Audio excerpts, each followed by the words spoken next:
Alors, moi, je voudrais prendre un tout petit peu en introduction, et je fais attention à mes deux voisins que je vais vous présenter, reprendre un peu l'histoire aussi, puisque l'histoire, on a vu que c'était important pour se construire, et que finalement, il faut regarder un peu hier pour aller vers aujourd'hui, pour vivre dans le présent et pour regarder vers demain. Donc, je me suis dit, en reprenant un peu l'histoire de nos colloques, donc Monsieur le Président a dit que c'était le 13e, je me suis dit que nous sommes dans la continuité de nos idées et de nos réflexions, Monsieur le Président. Donc j'ai repris quelques thèmes de colloques où nous avons déjà introduit cette notion si importante de la construction de l'histoire, de la mémoire de parcours. En 2014, au 8e colloque, nous avons parlé de la construction identitaire de l'enfant placé. Vous voyez, nous étions tout à fait dedans. Nous y avions parlé de la capacité pour la protection de l'enfance d'accompagner les enfants dans la construction d'identités multiples. Nous avions fait intervenir Pierrine Robin.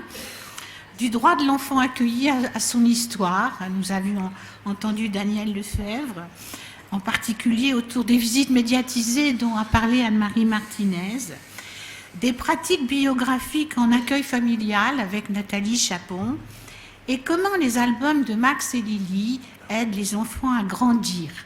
Et depuis, Dominique de Saint-Marc a eu l'excellente idée de publier, de créer un livre avec le dessinateur sur l'histoire de Lily. Je crois qu'il y a une petite copine qui est en famille d'accueil à l'école. Donc c'est super intéressant et on voit bien que ces albums vont aider aussi les enfants à parler d'eux-mêmes et à s'ouvrir aux différences les uns avec les autres. En 2015, nous avons recommencé en accueillant des personnes qui avaient déjà vécu un certain parcours de leur vie au nid et qui avaient apporté leur témoignage à propos de leur placement. Alors là, il y a un petit mot dont on a un peu discuté, qu'on emploie, qui est un peu compliqué. Je vais faire attention à moi. C'est le mot ancien. Et heureusement, on a besoin d'un canne pour avoir des idées là-dessus. Parce qu'ancien, on est ancien de tas de choses. Et du coup, je me disais aussi, peut-être que c'est un mot qu'on a beaucoup utilisé avec l'idée que ça nous ramène surtout au passé. Alors que quand on suit et quand on accompagne, c'est vrai que le mot accompagnement est beaucoup plus utilisé, heureusement, que le mot suivre, que quand on accompagne des personnes, on sait que chacun se construit tous les jours. Donc se replier sur le passé, quelquefois, ça bloque un peu l'évolution. Donc on se dit peut-être qu'il faudrait trouver un peu d'autres mots. Alors on a cherché, j'ai regardé dans le dictionnaire des synonymes, il n'y a pas grand-chose finalement. Alors un mot qui est pas mal, mais je ne sais pas ce que va dire mon voisin de droite, c'est le mot aîné. Aîné, c'est-à-dire ceux qui sont plus âgés, c'est vrai. Et je me dis là, on est tous vivement, c'est bien quand on vieillit finalement, on devient tous des aînés. Et les aînés des professionnels, c'est aussi important parce que comme a fait Anne-Marie Martinez, elle a pu vous reparler de cette évolution tout au long du métier. Et nous sommes en 2019 et on voit, comme disait Monsieur le Président, qu'il y a des conférences nationales, il y a des projets. Donc je crois qu'il faut qu'on s'inscrive dans cette dynamique évolutive et qu'on a besoin des témoignages des aînés parmi les professionnels aussi, pour continuer d'avancer. Alors on m'a dit fais attention, ça fait penser au club des aînés. J'ai dit attendez, on va pas arrêter sans ça. Et aîné, le mot ça veut dire né avant quand même. J'ai regardé l'étymologie, donc ça va. Ça vous plaît. Donc voilà. Donc peut-être et surtout c'est que quand on est jeune professionnel, c'est pas mal non plus. Faut pas que les anciens, vous voyez, radotent. Mais c'est quand même bien que des personnes plus âgées dans la profession expliquent un peu l'évolution, y compris l'évolution du service. Et Monsieur le Président a aussi rappelé l'évolution des nids. Ça fait 85 ans, c'est ça. Donc il y a une sacrée évolution, mais toujours avec un fil conducteur. Et ça rejoint ce que disait très bien Madame Lecordier aussi et Anne-Marie Martinez, c'est que finalement les discontinuités de la vie, elles sont inévitables. Mais ce qui compte, c'est comment chacun construit le sentiment continu d'exister, qui est un sentiment intérieur à soi-même. C'est-à-dire comment on se sent toujours soi-même, quels que soient les aléas de la vie.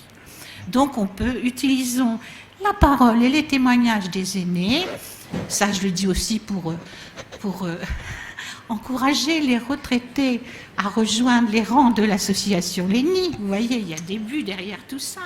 C'est-à-dire comment, effectivement, utiliser tous ces témoignages pour continuer de modifier et d'améliorer les pratiques. En 2016, nous avons continué, nous sommes persévérants. Nous avons un colloque intitulé « Le droit à l'enfance » dont parlait M. Viau. Et Catherine Sélenet nous expliquait combien elle avait travaillé à partir d'entretiens d'enfants en protection de l'enfance. Elle disait « Il ne faut pas que nous oublions que les enfants nous enseignent, que les enfants, ils nous tracent la route, ils nous disent un certain nombre de choses. » Et je retrouvais ça tout à fait dans les dessins si éloquent qu'a présenté Anne-Marie Mortinez. Les enfants, ils savent quelque chose qui est bon pour eux et ils peuvent nous en parler et nous transmettre des messages. Quelquefois, nous, on est envahis par nos propres représentations d'adultes et on oublie ça. En 2018, le colloque était directement intitulé « La parole est à l'enfant ». Vous voyez, on continue, on poursuit et on va continuer encore longtemps après, n'est-ce pas, Madame Le Corlier et Monsieur le Président.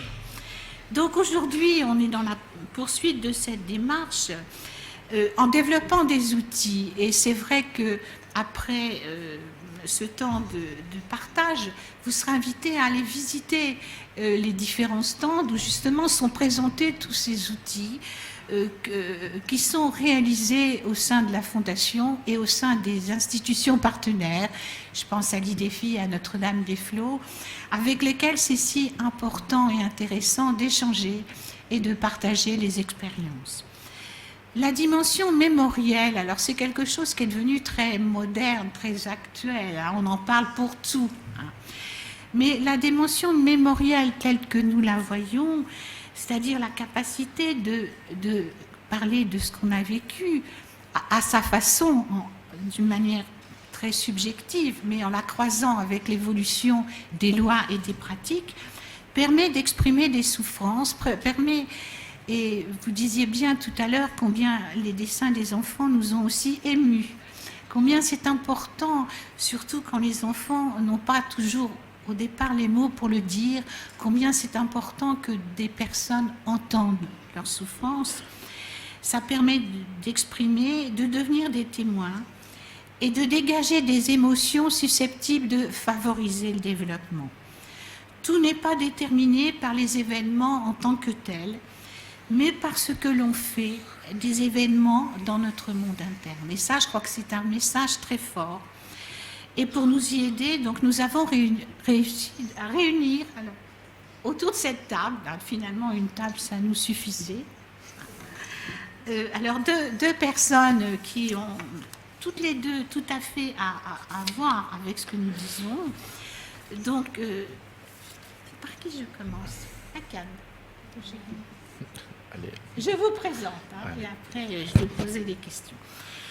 D'abord, Akane Marty, qui va vous parler de son parcours, qui va vous parler de ce qu'il a ressenti, de ce qu'il a vécu au sein de l'association Lénie. Ce n'était pas encore la fondation et maintenant il va nous expliquer des messages qu'il a à nous transmettre, de ce qu'il a à nous apprendre sur ce qu'on vit à l'intérieur. Et peut-être que ça aussi, ça va aider les professionnels à comprendre un certain nombre de choses capitales. Il va vous expliquer, je ne veux pas tout dire, parce qu'il va vous expliquer des choses importantes dont je lui laisse l'exclusivité. Et puis, Manuel Poirier, alors, qui n'a pas été placé, lui, dans la Fondation Lénie, mais qui a un autre regard absolument passionnant, puisqu'il est réalisateur de cinéma et qui a eu l'occasion, alors, c'était en 2000, voilà, j'ai repris le petit article qu'il avait lu. Il avait tourné avec les enfants de Duclerc, voilà, un documentaire absolument génial, ça c'est moi qui commente, ça s'appelait « De la lumière quand même ». Et il proposait dans ce documentaire une galerie très pudique mais très forte de portraits d'enfants qui étaient accueillis au nid dans le village d'enfants de Duclay. Et ce qui est tout à fait passionnant, c'est qu'en 2015, c'est-à-dire 15 ans plus tard, M. Poirier est revenu avec un jeune qui avait participé au tournage en 2000, Michael, qui avait vieilli, qui était devenu un aîné, qui était père de famille, qui avait des enfants, qui avait une profession et qui était venu témoigner de son parcours, de ce qu'il avait vécu et qui faisait à nouveau ce trajet de mémoire entre ce qu'il était finalement en 2000 quand le film avait été tourné et la suite de sa vie. Et ça avait été très poignant et très passionnant. Et c'est un peu ça, je trouve, que notre dimension fondamentale ici, c'est de se dire entre ce qu'on vit au quotidien, ce qu'on traverse, et comment on se construit. Les personnes directement concernées ont beaucoup à apprendre et apprendre aux professionnels pour nous donner des pistes, pour nous donner des pistes de travail. Et je voulais du coup vous dire merci. Merci d'avoir accepté de témoigner. Merci d'être venu à Cannes. Et là, vous ne pouvez plus partir. Mais vous inquiétez pas. Merci. Parce que les professionnels, nous avons besoin d'entendre pour donner encore plus de sens à nos engagements. J'ai beaucoup aimé la notion d'engagement dont vous avez parlé, Anne-Marie, que c'est aussi un engagement dans la relation à l'autre, un engagement dans la parole qu'on va rendre à l'autre. Et l'autre, c'est qu'il pourra toujours revenir et discuter, à condition que ce soit lui qui décide du moment et du temps pour revenir, exactement comme ce jeune qui revient beaucoup plus tard, voire cette jeune femme qui revient une fois qu'elle devient elle-même maman, pour transmettre à son enfant. C'est-à-dire que c'est aux personnes de continuer leur développement et merci de nous aider à enrichir ces pratiques. Alors je vais donner la parole à Emmanuel peut-être d'abord. Qu'est-ce que vous en pensez? Comme ça, vous... Allez. Voilà, alors on a dit que c'est normal d'être un petit peu tous inquiets. Et Anne-Marie a expliqué que c'est quand on vieillit beaucoup qu'on est moins inquiet quand on prend la parole. Je ne sais pas si c'est vrai. Donc, Monsieur Poirier, voilà, alors j'ai repris un petit peu, voilà. Ça c'est l'histoire aussi d'Ennie. Oui, en fait, ce qui s'est passé, moi, tout ce que j'ai entendu depuis le début est vraiment passionnant. J'ai adoré la manière dont vous avez introduit les choses et c'est un sujet qui m'a toujours passionné tout le long de mon existence. Et c'est vrai qu'en tant que cinéaste, avant de faire le premier documentaire sur les enfants, j'avais eu moi en expérience de vie parce que je suis devenu cinéaste sur le tard après beaucoup d'expériences professionnelles de vie. En l'occurrence, j'ai été visiteur de prison, j'ai été éducateur dans un centre d'accueil pour sortants de prison. J'ai été responsable de stages d'insertion pour jeunes qui avaient des problèmes avec la justice. Et après, quand j'ai commencé mon parcours de cinéaste, il y a quelque chose qui me tenait incroyablement à cœur, qui était très présent en moi tout le temps, c'était de pouvoir réaliser un documentaire sur les foyers. Et en fait, après avoir fait des films qui ont eu un certain succès, où on a commencé à me donner des cartes blanches, la première carte blanche qu'on m'a donnée, je l'ai prise en disant « Ok, alors à ce moment-là, je fais un documentaire sur les enfants placés en foyer ». Et donc le documentaire en question, c'est le portrait de 4 enfants dans différents endroits de France, où il y a 3 enfants qui étaient donc placés en foyer et un enfant en famille d'accueil. Et à partir de là, j'ai commencé moi ce trajet qui a été enrichissant de façon incroyable, parce que j'avais l'impression que moi toutes les choses étaient assez en place, c'est-à-dire qu'il y avait des foyers, en gros les foyers fonctionnaient comme ça ou comme ça. Et je me suis rendu compte que pas du tout, parce qu'il y a autant de foyers que de modes de fonctionnement, même s'ils s'inscrivent tous dans des cadres légaux et de fonctionnement, on va dire, généraux. Et j'ai découvert des gens et des éducateurs à travers la famille d'accueil, des décisions de juge, etc. Et la première chose en gros, que j'ai appris, c'est vraiment ce qui fait le lien et tout le rapport et le travail aux enfants, c'est que des individualités de gens qui sont éducateurs, qui sont dans l'encadrement, etc. Et que chacun donne de ce qu'il est lui dans son travail, mais il donne aussi de ce qu'il est lui dans sa personnalité. Et tout ça, je l'ai appris aussi avec des gens que j'ai vus, dont je trouvais le fonctionnement assez décevant ou même de mon point de vue assez critiquable. Et en même temps, de voir plein de gens qui donnaient tellement d'eux-mêmes que je pense qu'en face, les enfants recevaient quelque chose d'incroyablement précieux sur ce qu'ils allaient avoir ensuite pour se construire. Parce que les enfants, ils n'échappent pas à une règle humaine, c'est qu'au fur et à mesure de son trajet, quelles ont été les rencontres, quelles ont été... Comme on peut se souvenir d'un enseignant qui a été méchant ou un enseignant qui a été magnifique et tout le restant de notre vie va nous aider parce qu'on va se souvenir de lui avec un grand plaisir. Donc du coup, voilà, j'ai fait ce documentaire-là donc sur ces 3 enfants en foyer et 1 en famille d'accueil. Donc il y avait dans le Nord, il y avait dans les Yvelines, il y avait à Rouen, à Duclerc et il y avait aussi à Tarascon. Et après... Et alors, ce qui a été aussi incroyablement intéressant, c'est que, en fait, l'idée, c'était donc des tournages, et à chaque fois que j'arrivais dans un foyer où les rendez-vous étaient pris, j'avais en gros 3 jours de tournage pour faire un portrait de chaque enfant. Et après, j'ai voulu être, parce qu'après, ça renvoie à plein de choses, quand on parlait de la photo, des choses comme ça. Par exemple, vous dites, là où vous êtes, dans les institutions, à Duclerc ou ailleurs, on va faire des photos d'anniversaire, mais normalement, quand quelqu'un prend la photo, il prend la photo pour qui? Normalement, quand quelqu'un prend une photo, il la prend pour lui. C'est-à-dire que si on prend une photo d'anniversaire d'un enfant, et c'est les parents, c'est les encadrants, etc. Ils vont prendre la photo, mais dans la logique, ils la font pour eux, puisque c'est le regard qu'ils ont, eux, sur ce qu'ils voient. Et là, si on dit que les photos sont destinées à avoir une mémoire pour les enfants, je pense qu'il y a quelque chose qui peut être intéressant, que moi j'avais fait dans le film, c'est que les enfants, à ce moment-là, puissent devenir acteurs de ce qui se passe. Donc, acteur, c'est pas dans le sens être acteur, celui qu'on voit sur la photo, celui qu'on voit dans le film, c'est acteur dans le sens où la décision lui appartient.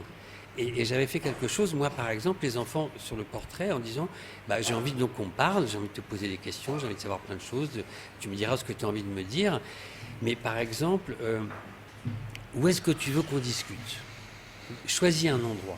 Et là, d'un seul coup, je rentrais dans que le film, il n'était pas... C'est mon film, mais c'était d'abord le film des enfants que je filmais. Et que d'un seul coup, c'était pas moi qui me disais, tiens, je vais les mettre dans tel ou tel endroit pour discuter avec eux. C'est eux qui choisissaient. Alors, il y en a un qui a choisi une cabane qui correspondait à ses plaisirs d'enfant. Il y a un autre qui a choisi une sorte d'amphithéâtre extérieur parce que c'est quelque chose qui le fascinait. Et chacun choisissait... C'est pour ça que... Si je peux me permettre une petite suggestion, je pense que s'il y a des albums qui se construisent, parce que je pense qu'après, dans la mémoire, c'est quelque chose de très important, c'est de pouvoir dire à un enfant, par exemple, si c'est son anniversaire, de lui dire quelle photo de toi tu veux que je fasse de ton anniversaire? Tu veux que je te prenne comment? À quel endroit? À quel moment? À quel truc? Etc. Et que s'il y a 2-3 photos témoins de ça, ensuite, on se souvient en disant « Ah, je me souviens, j'avais choisi ça, je voulais être là, etc. » Et du coup, la photo nous appartient. C'est pas juste une photo qui témoigne de... Mais sinon, pour en revenir, donc en tout cas, sur les portraits d'enfants que j'ai faits, après, le temps passant, moi, le lien... En plus, je me suis rendu compte que j'avais un côté, on va dire, très privilégié, mais qui apporte énormément, c'est que je venais de l'extérieur, parce que l'éducateur, il vit le quotidien, tous les gens qui travaillent sur place vivent le quotidien. Pour quelqu'un qui vient de l'extérieur, tout est plus simple, parce qu'il n'y a pas le même engagement, il n'y a pas les mêmes implications. On apporte, entre guillemets, un bol d'air, un bol d'oxygène, une ouverture sur l'extérieur, mais dans ce sens-là aussi, c'est vachement important et vachement bien, et en discutant avec les enfants aussi, de leur dire de quoi tu veux me parler, tout ça.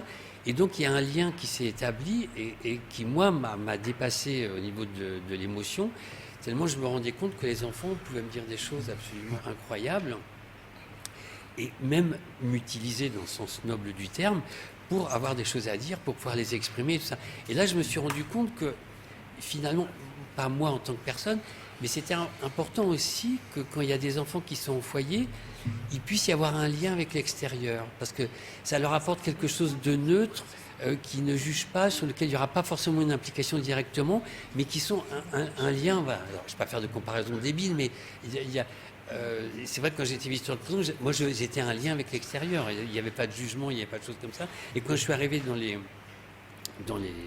foyers d'enfants pour parler avec eux, je me suis rendu compte très vite que ce lien avec l'extérieur leur apportait réellement quelque chose. Et après, quand tout ça a été fait, 15 ans après, donc il y a quelques années, puisque le film date de 2000-2001, je me suis dit, mais je les ai rencontrés, j'ai fait des portraits d'enfants qui avaient une dizaine d'années, c'était il y a une bonne quinzaine d'années, aujourd'hui ils ont 25, 26, 27 ans, ils sont adultes, et je me suis dit, mais comment... ils ont avancé, qu'est-ce qu'ils ont pu devenir, etc. Donc j'ai eu envie de les retrouver et de refaire un peu des portraits et surtout de reposer un peu les mêmes questions que je leur avais posées quand ils étaient enfants, parce que je voudrais savoir, l'adulte qu'on est tous répond aussi à l'enfant qu'on a été, donc du coup de savoir comment ils avaient... Voilà.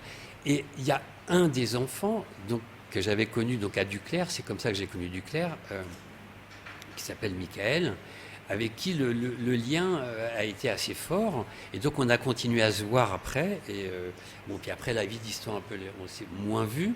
Et pour ce nouveau documentaire, je l'ai retrouvé. Et le lien s'est fait aussi avec le passé et le présent. Et c'était assez rigolo parce que dans la même phrase, et ça m'a marqué parce que je trouve que c'est assez joli.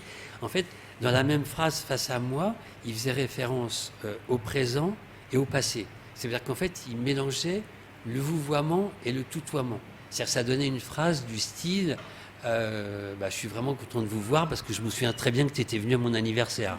Donc du coup, et c'est là où on se rend compte que le lien entre la mémoire de ce qu'on garde, c'est quelque chose voilà, de très important. Et je me suis rendu compte ici que tous les autres enfants donc devenus adultes, parce qu'au début je me disais j'espère qu'ils vont se souvenir de moi bien, de ce qui a eu lieu, et ils s'en souvenaient de façon mais alors moi je m'en souvenais comme si c'était hier, mais eux s'en souvenaient aussi comme si c'était hier, et je me disais mais qu'est-ce qui fait que ça a pu être aussi important et où ça a pu aussi compter, c'est que je pense qu'en fait ils étaient au cœur de mon intérêt, de ma curiosité.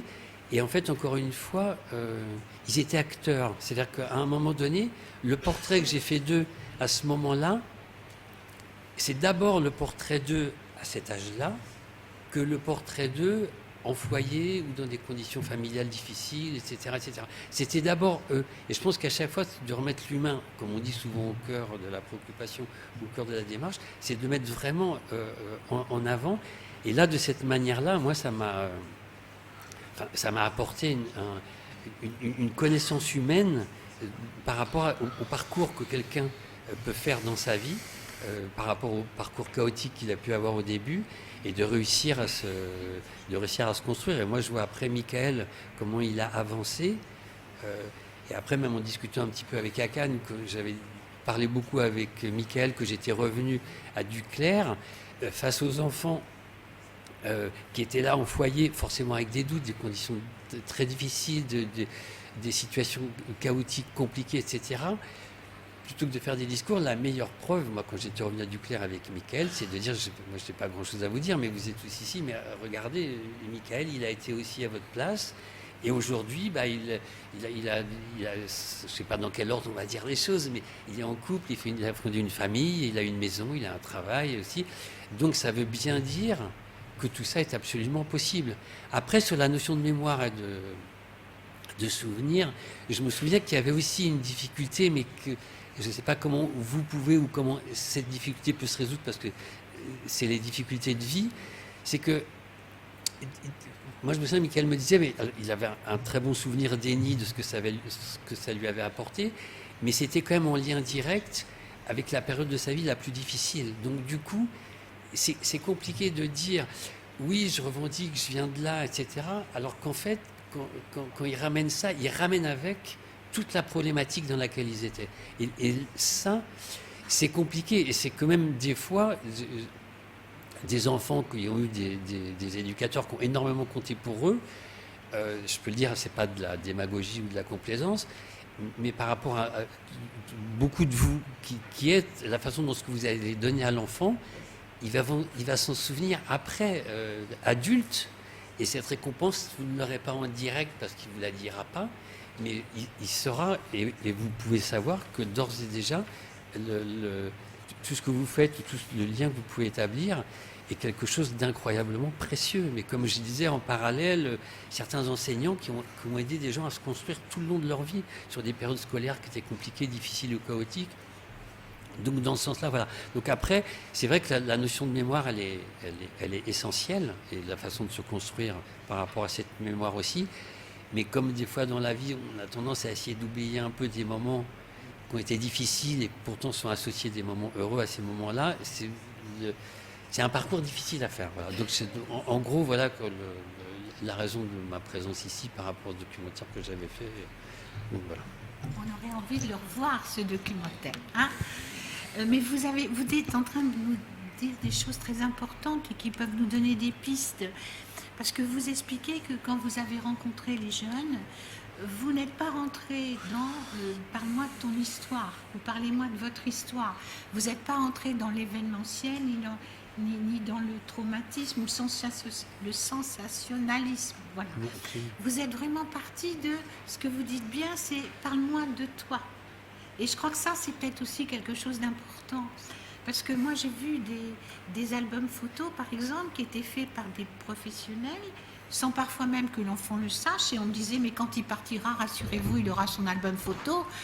Mais vous, quand vous dites, mais c'est important que, y compris pour une photo, l'enfant puisse dire qu'est-ce qu'il a envie qu'on photographie, à quel moment on a envie, c'est-à-dire qu'il soit, comme dans le film que vous avez fait, c'est qu'il soit pleinement acteur. Et vous avez dit quelque chose de très important. Vous avez dit que vous avez été surpris par tout ce qu'ils avaient dit. Et ça rejoint un peu la notion d'émergence dont parlait Anne-Marie, c'est-à-dire que... Mais même, je vous interromps, même une très grande conscience, parce qu'il y a quelque chose qui me revient en mémoire. Je me suis à Tarascon, le petit Ali, parce qu'en fait, le documentaire, je l'ai fait en plusieurs étapes. Le premier documentaire, je voulais associer des enfants qui, a priori, dont les horizons ne sont pas associés forcément, c'est-à-dire associer des enfants en accueil, avec tout ça dans un premier documentaire qui était pour la télévision. Associer des enfants ou en famille d'accueil ou au foyer, des enfants de policiers et des enfants d'enseignants. Pour dire que c'est les enfants de notre société, de la République, c'est nos enfants à nous tous, et de voir comment... Et à un moment donné, alors moi j'étais toujours, parce qu'encore une fois, quand on fait une photo, ce qu'on a fait pour soi, ce qu'on a fait pour celui qu'on prend en photo, le film... Pour moi, mon ambition à moi, c'était surtout de faire un film pour les enfants, mais par les enfants et vraiment pour eux, pas seulement que ce soit mon film. Et à un moment donné, il y a le petit Ali, qui est en famille d'accueil dont le père était en prison. Donc on discute, il est filmé, et je lui dis, là, qu'est-ce que tu as envie de me dire, comment le contexte, machin, etc. Et il me dit, bon, bah voilà, mon père est en prison, et tout ça. Et je lui dis... Mais alors, après, je dis, mais tu sais, ça c'est filmé, ça va passer à la télévision. Est-ce que autour de toi on est au courant? Non, personne n'est au courant. Je dis, mais est-ce que tu te rends compte de la force de ce que tu viens de dire, la responsabilité? Moi, je respecte, mais c'est aussi mon devoir de te dire que c'est vraiment important de savoir est-ce que tu es sûr que... Quoi. Il m'a dit, non, je suis sûr que... Et en fait, il m'a utilisé de façon noble, parce qu'il avait un truc qui lui pesait par rapport à tous ses copains de classe, de machin, etc. Il voulait le dire, mais évidemment, il n'osait pas le dire. Et là, l'idée de dire ça dans le film, et donc par bonheur, parce que moi, je balisais aussi un peu, parce que je me disais, je veux pas que ça provoque un décalage, et en fait, ça a été tout l'inverse. C'est-à-dire que et là, du coup, de se sentir valorisé, et encore une fois, c'est ce que je disais tout à l'heure, c'est valoriser l'enfant au-delà de son contexte. C'est pas valoriser un enfant qui est dans un encadrement d'accueil, c'est valoriser un enfant par rapport à ce qu'il est, et dans ce qu'il est, il est dans un encadrement d'accueil. Ça paraît peut-être très nuancé ce que je dis, mais pour moi c'est important. Et comme disait la dame de la famille d'accueil, elle me dit, oh, mais le lendemain, je me souviens comment elle m'a décrit le truc, elle me dit, le lendemain de la diffusion, et qu'il est allé à l'école, qu'il est revenu de l'école, il est revenu comme ça. Elle l'a mimé tout de suite. Et Michael, pareil, donc était de Duclair, après la diffusion, la directrice de l'école où il était est venue le voir en le félicitant sur sa manière de s'exprimer, etc. Et du coup, il s'est retrouvé dans quelque chose de valorisé qu'il méritait. Mais c'est pour ça que tous les liens sont... voilà, quand on parlait de photos, excusez-moi, je vous ai interrompu, mais parce que ça m'a rappelé ça, en fait. Oui, non, c'était le but. Ce qui compte, finalement, c'est ce que l'enfant dit et partage. Et c'est l'enfant d'abord, j'ai envie de dire. Oui, c'est ça, hein, c'est ce que vous voulez dire. Hein. Oui. Et que ça leur fait du bien, parce que là, c'est plus l'histoire de leur placement, l'histoire de la famille. C'est l'histoire du fait de l'humain, et l'humain, voilà, c'est comment on est dans sa personnalité, parce que vous pouvez prendre que ce soit des enfants au foyer, des enfants intégrés en famille ou de n'importe où, de n'importe quel pays du monde, chaque enfant a sa personnalité. Donc ce qui le définit, c'est pas forcément le contexte qu'il est. Le contexte va être déterminant dans l'histoire de sa vie, mais ce qui définit en premier, c'est quand même sa personnalité. Et je pense que c'est le cœur de ça qui fait que ça aide l'enfant à accepter le contexte dans lequel il est. Tout à fait. Et je crois que c'est peut-être la finalité réelle de la mission des professionnels, c'est-à-dire aider l'enfant à grandir, à se développer. Oui. C'était dans la devise de l'association Lénie, aider l'enfant à grandir pour qu'il soit lui-même, quelle que soit l'histoire, quel que soit le contexte environnemental et quel que soit ce qui s'est passé avant. Et ça, je crois que c'est très important. Vous disiez, Manuel, que votre devise, c'est un peu l'idée que dans la vie, quand on souhaite quelque chose, il faut y croire jusqu'au bout. C'était un peu ça que vous avez aussi rencontré avec tous ces jeunes avec lesquels vous avez travaillé. Oui, après, bon, je ne sais pas si c'est une devise, mais c'est quelque chose que l'on dit, mais je crois que ça fait partie des transmissions, mais incroyablement importantes, c'est que il faut croire en ce que l'on souhaite. C'est-à-dire que d'un seul coup, c'est vrai qu'un enfant qui peut souhaiter quelque chose, peut-être tout de suite, il va se l'interdire. Parce qu'il va penser que je ne suis pas assez intelligent, ou je suis dans un centre d'accueil, ou je suis ceci, ou cela, etc. Et de se dire, mais non, tant que la vie n'a pas donné la réponse, il n'y a aucune raison de se dire que la chose n'est pas possible. Moi, par exemple, il m'est arrivé une anecdote quand j'ai fait des films, et puis je me suis retrouvé avec un prix à Cannes, machin, etc. Dans les témoignages de gens qui remontaient, que je n'avais pas vu depuis je ne sais pas combien de temps, il y a une personne, mais il y en a 2 ou 3, il y a une personne qui m'a dit, puisque moi j'étais quelqu'un, on va dire, adolescent, machin, etc., d'assez transparent.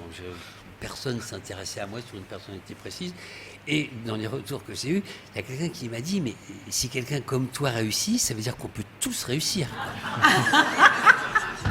Ce que je pourrais prendre pour une insulte en disant, mais donc j'étais à ce point-là, etc. Mais en fait, au contraire, ça m'a fait plaisir, mais de façon absolument incroyable. Je me souviens une fois, alors après je fais des digressions, mais bon voilà, mais après quand ça marchait pour moi, je vais à Arte, j'avais rendez-vous avec le directeur de la fiction, donc une des personnes les plus importantes d'Arte. J'arrive au comptoir à l'accueil, une sacoche que j'aimais bien, j'avais des dossiers, mes trucs dedans, etc. J'arrive à l'accueil, il y avait plusieurs personnes qui attendaient, et l'hôtesse d'accueil me dit si c'est pour un pli, posez-le là au bout du comptoir. Je lui dis mais non, excusez-moi, j'ai rendez-vous avec Pierre Chevalier, etc. Et là, elle me regarde, elle se retrouve blanche, décomposée, en disant je vous en supplie, dites rien. Je lui dis non, vous en faites pas. Mais tout ça pour dire que c'est vrai que les souhaits, moi j'ai eu beaucoup de rêves, donc forcément, parce que j'avais pas le contexte où je me sentais pas forcément valorisé.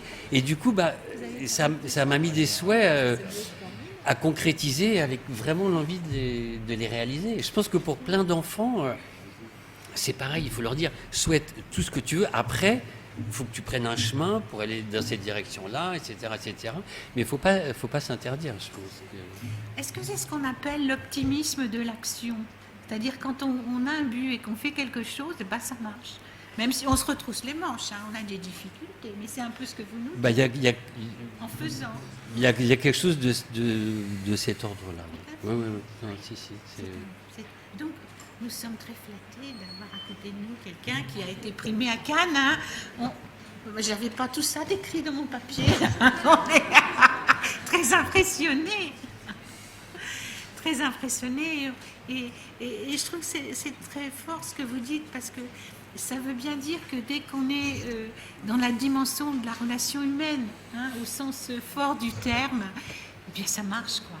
Non, mais par exemple, le lien avec Michael, que donc j'ai connu à Duclerc, et après je disais, c'est pour ça que des fois il y a un lien avec l'extérieur qui est, par rapport même aux éducateurs, très souvent, c'est pour ça il y a un foyer, donc je voulais retrouver les liens de l'enfant que j'avais connu quand il était en foyer, et en fait, les gens du foyer m'avaient dit, non, on n'a pas de nouvelles, on ne sait pas, et quelqu'un m'avait dit, tiens, mais demandez à la dame qui fait le ménage, parce qu'elle avait un très bon contact.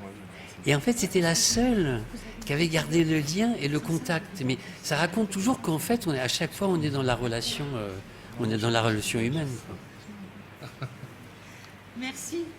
Merci, on me fait signe. Merci beaucoup.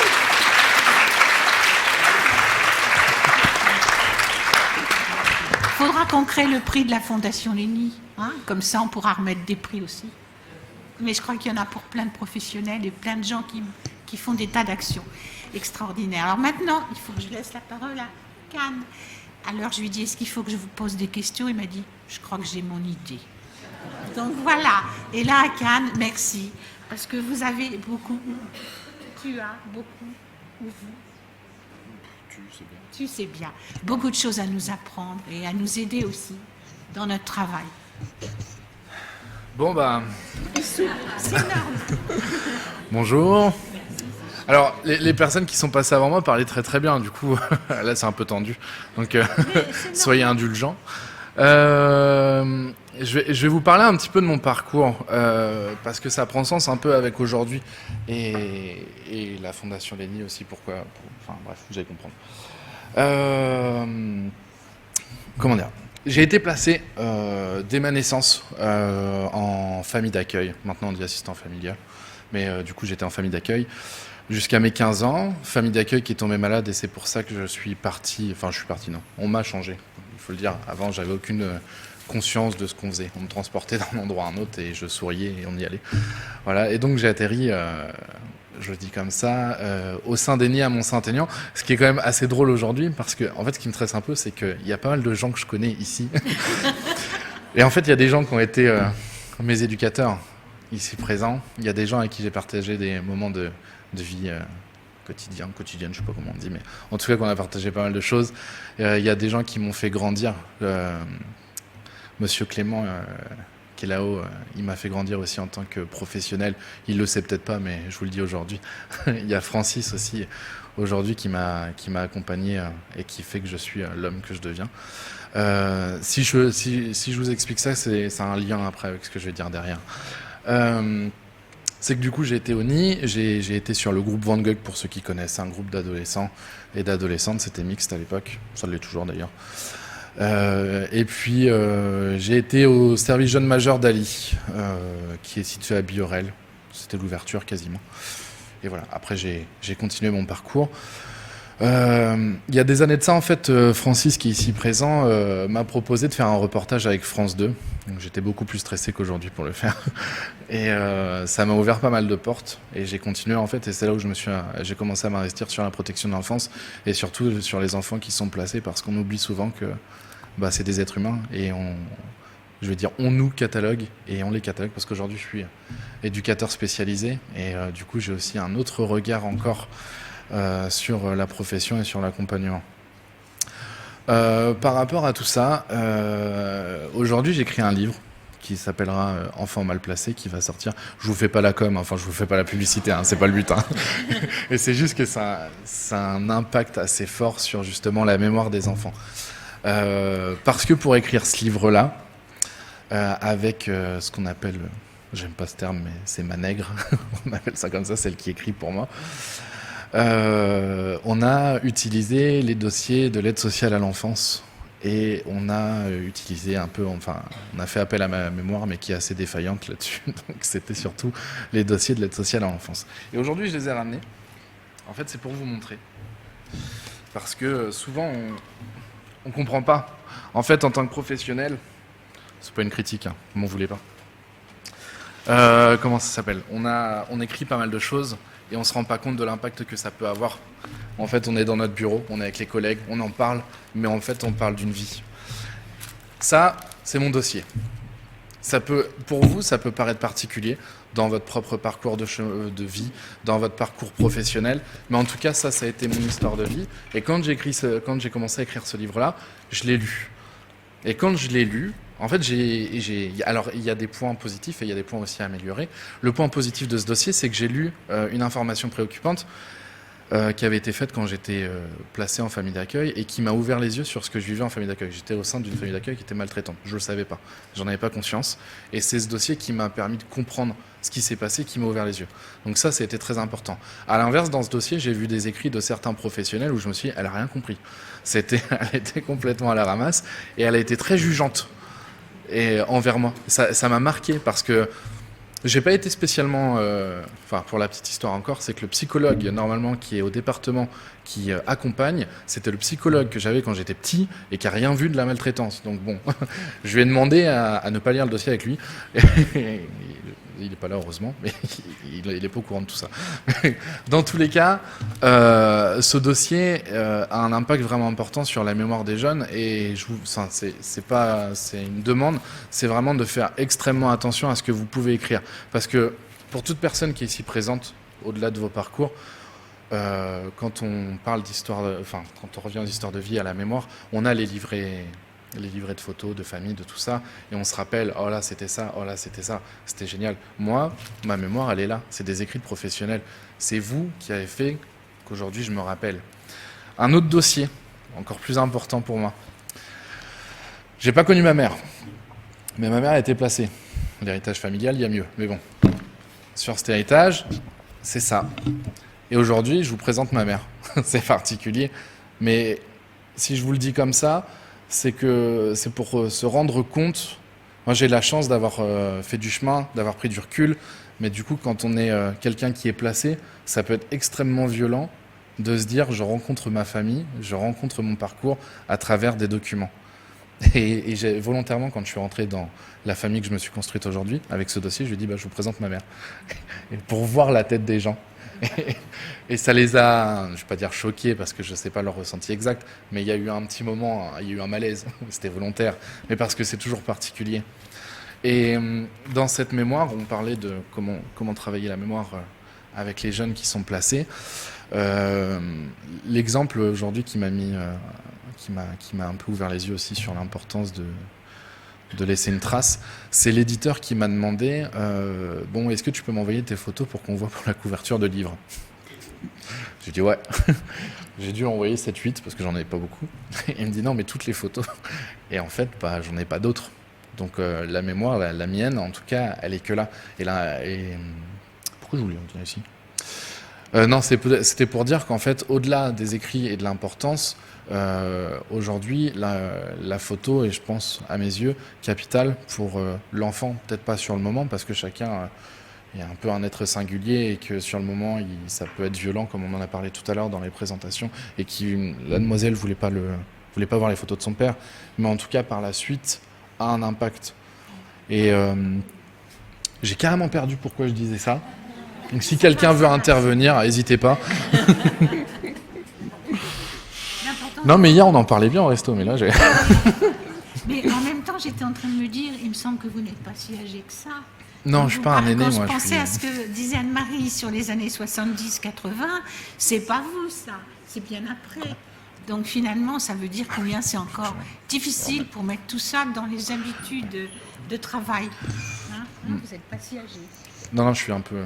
Enfin, je ne veux pas heurter la sensibilité de certaines personnes ici, mais je suis un peu plus jeune que certains.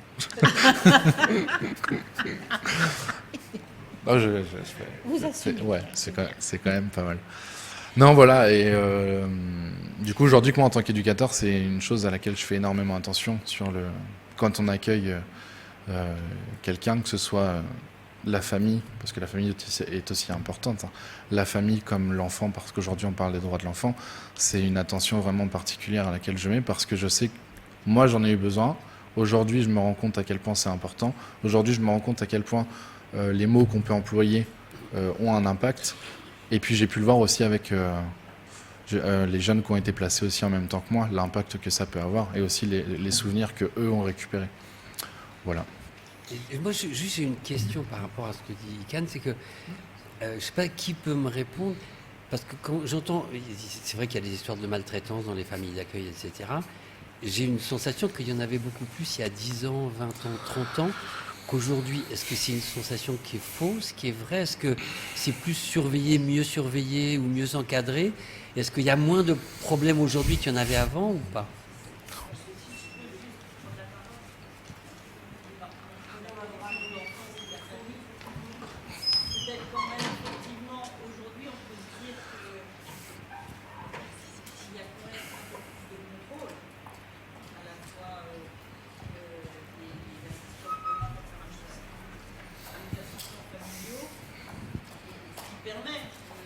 semble-t-il, de détecter plus rapidement un dysfonctionnement. À la fois, voilà, Monsieur Marty en a fait part. Je pense que l'ASE, la protection de l'enfance, les établissements, on travaille ensemble. Donc aujourd'hui, il y a la formation qui est mise en place pour les assistants familiaux.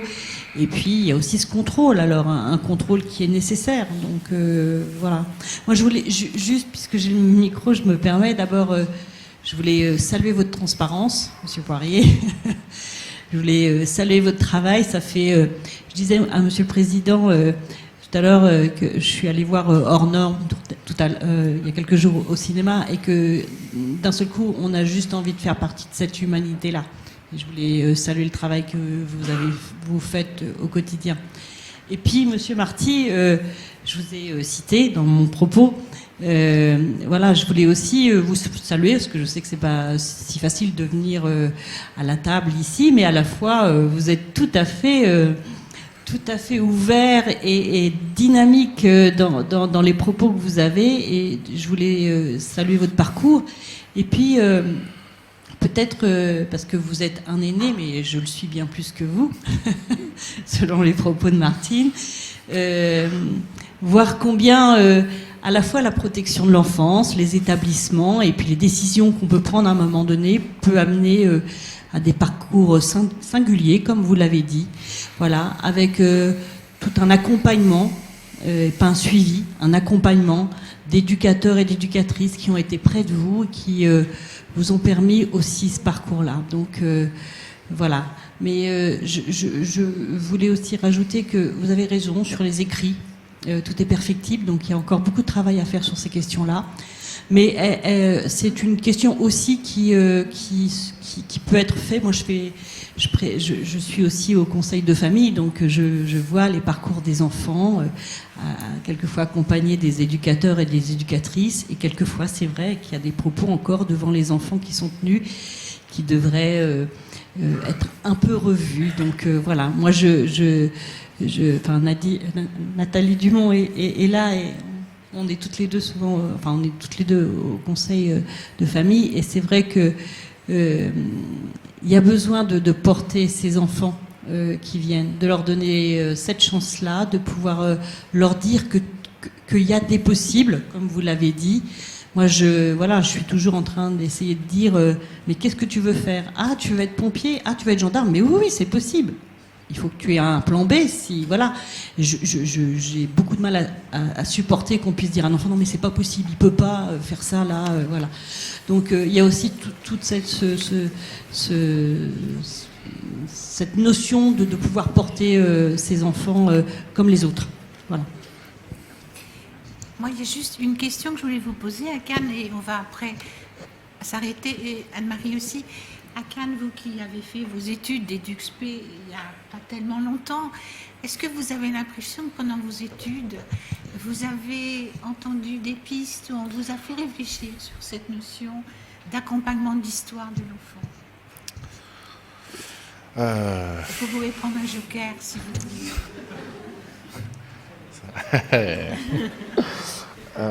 Non, moi, la réflexion que j'ai par le parcours, et surtout la discussion qu'on a eue hier qui était intéressante, c'est dans les... C'est juste à réfléchir, hein. C'est pas une réponse, mais dans tous les documents qu'on peut lire, qu'on peut voir, il n'y a rien de sentimental. C'est bizarre de dire ça comme ça, mais il y a très peu d'amour en fait qui est écrit là-dedans. Donc en fait, on décrit quelqu'un. Donc tu as un manteau bleu, tu fais ci, tu as fait telle personne est agitée à tel moment du groupe.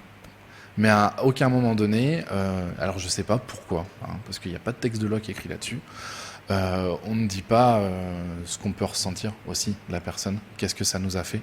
Moi je sais que j'ai la chance de ne pas en avoir besoin, j'ai pas recherché de l'amour à travers ça pour me construire ou pour travailler sur ma résilience, mais il y a vraiment aucun sentiment quand on lit les dossiers. Il n'y a pas d'amour. Et pourtant, on travaille avec de l'humain. Et pourtant, en face de nous, on a quelqu'un. C'est une personne. Et je sais pas pourquoi, en tant que professionnel, et ça touche tout le monde, hein. C'est éducateur, c'est assistant familiaux, c'est chef de service, c'est directeur. On se mouille pas, on ne dit pas. Et ça me questionne énormément. Et c'est comme quand on parle de famille d'accueil, quand on est trop proche, on va les séparer. Quand nous, on est éducateur, on nous dit il faut la bonne distance. Mais alors, personne n'est capable de nous dire quelle est la bonne distance. Mais il faut la bonne distance. Et en réunion, on va parler de ça. Oh, j'ai eu la bonne distance. Et moi, ça me questionne. Parce qu'en fait, les personnes qu'on accompagne, il y a une... pour tout un tas de raisons. Donc, des fois, il y a les parents qui sont décédés. Il n'y a pas le choix. Des fois, il y a les parents qui ne sont pas capables ou alors qui vont donner de l'amour comme ma mère m'en a donné, mais pas de la bonne des manières, hein, selon les codes de l'accompagnement éducatif. Mais nous, je sais pas, il y a quelque chose qui m'interpelle là-dessus où on s'interdit de donner de l'amour, comme si c'était tabou et comme si on le faisait, on dépassait quelque chose et on avait peur de s'engager. Alors qu'au final, on s'engage et peut-être qu'on le remarque pas, mais rien que d'avoir une présence, des fois on se rend pas compte, on se dit nous en tant que professionnels on est comme ça, mais on rejette quelque chose. Il y a des personnes qui vont être contenantes alors qu'on le remarque même pas. Hier, c'est ce que tu disais, je suis arrivé, je me suis senti à l'aise. Mais ça, en tant que jeune, avec certains professionnels, on le ressent. Il y a toujours, je pense, dans vos parcours à tous, un jeune qui vous a marqué parce qu'il vous a renvoyé quelque chose. Et ça dépasse tout ce que vous pouvez mettre, tout ce que vous pouvez vous dire en disant voilà, j'ai mis la bonne distance. Non, oubliez ça. La distance, c'est pas vous qui la choisissez. L'amour, c'est pas vous qui le choisissez, c'est la personne qui choisit. Et du coup, il y a un grand tabou là-dessus, moi, qui me questionne et qui me perturbe. Pourquoi on n'aurait pas le droit? Pourquoi on ne peut pas donner? Est-ce que ça vous est arrivé en tant que professionnel? Je vais aller loin là. Mais est-ce que vous avez déjà dit je t'aime à quelqu'un? Mais c'est pas je t'aime par amour, c'est pas je t'aime comme un enfant, mais jamais. Et pourtant les gamins qu'on accompagne, chez eux on sait que c'est compliqué. Il y a des parents qui peuvent dire dans la même phrase je t'aime mais j'avais pas envie que tu naisses. Enfin, c'est violent. Mais nous normalement on a ce recul là-dessus et on ressent des choses tous. Et je pense qu'il y en a qu'un de vous qui peut me dire aujourd'hui je ressens rien. Ce serait un menteur. Ou alors faut qu'il lâche son tablier et qu'il aille faire du commerce ou autre chose, quoi. Là on est sur de l'humain et on oublie cette partie-là. Et je le dis en connaissance de cause. Là je vais être égoïste mais par rapport à mon parcours et les dossiers, à aucun moment j'ai vu ça. À aucun moment donné il y a un éducateur qui a écrit quelque chose en disant ce jeune apporte au groupe ou a apporté. Enfin bref, voilà. Moi, je termine là-dessus, c'était bien.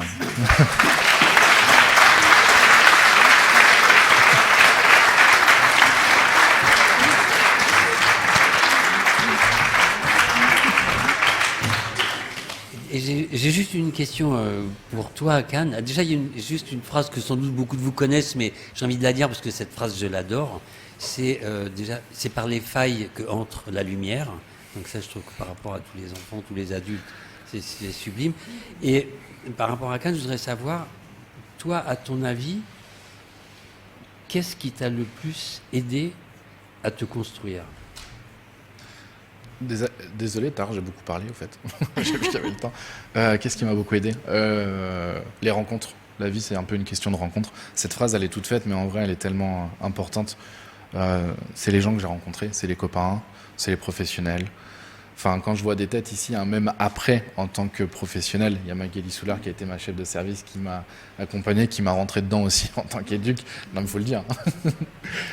Qui m'a apporté, en fait, c'est chaque personne qu'on rencontre. J'ai eu de la chance de tomber sur des gens qui, je sais pas s'ils ont fait attention à moi, mais ils se sont questionnés. Monsieur Clément, il y a un moment donné, je m'en rappellerai toujours, je sais pas, je balayais devant les nids. On va savoir pourquoi. Et on a eu une discussion, mais la manière dont il s'est comporté, je cherche pas de poste, hein, je préfère le dire. La manière dont ils sont comportés, de comment il m'a regardé, de comment il m'a parlé, ça valait énormément. C'est plein de petites choses comme ça.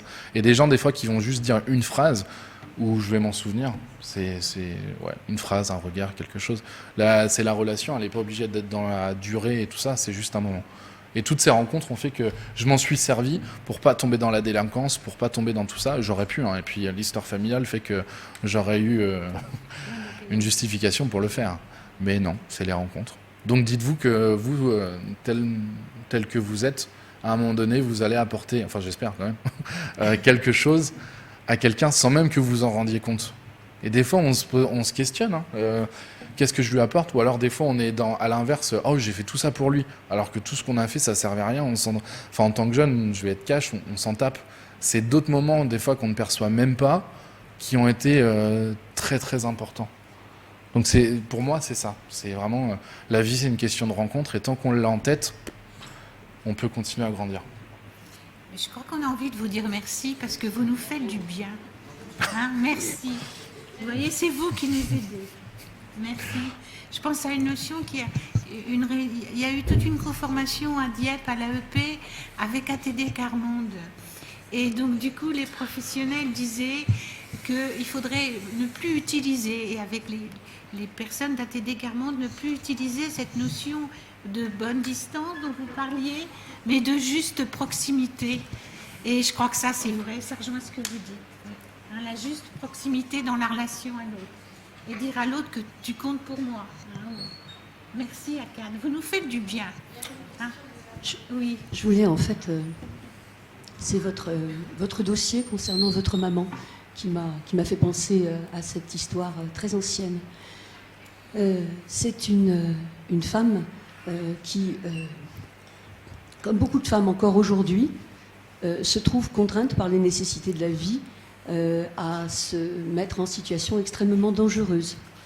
Et cette femme qui est prostituée à Paris est obligée de placer ses 3 enfants. Les 3 enfants arrivent sur le quai de la gare en province et ils sont récupérés par une nourrice à l'ancienne. Et puis cette femme finalement disparaît. Et puis ces 3 enfants, il y a une fille parmi ces 3 enfants.